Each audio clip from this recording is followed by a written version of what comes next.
আজ বহুদিন পর আমার একটা ইচ্ছে পূরণ হলো। ইচ্ছেটা হলো কলার পাতায় ভাত খাওয়া। অনেকবার ভেবেছি যে কলা পাতায় ভাত খাবো, অনেককে দেখেছি কলা পাতায় ভাত খেতে, কিন্তু কখনো সুযোগ হয়ে ওঠেনি। তো আজকে সেই সুযোগটা হয়েছে, তাই কলা পাতায় কাঁসার থালার ওপর কলা পাতা বিছিয়ে ভাত নিয়েছি। প্রথমে নিয়ে নিলাম সাদা ভাত, তারপরে ছিল সমস্ত সবজি দিয়ে একটা মিক্স ভেজ, আর ছিল টমেটোর চাটনি, আর ছিল মাংস, সঙ্গে পাঁপড়ও ছিল এবং লেবু, দই মিষ্টি তো ছিলই। তো কী কারণে আজকের খাওয়া দাওয়া সেটা বলে দিই।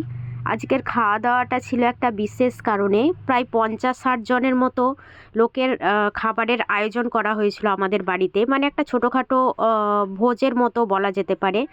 সেইটারই আজকে খাওয়া দাওয়ার ভিডিও আমি করেছি।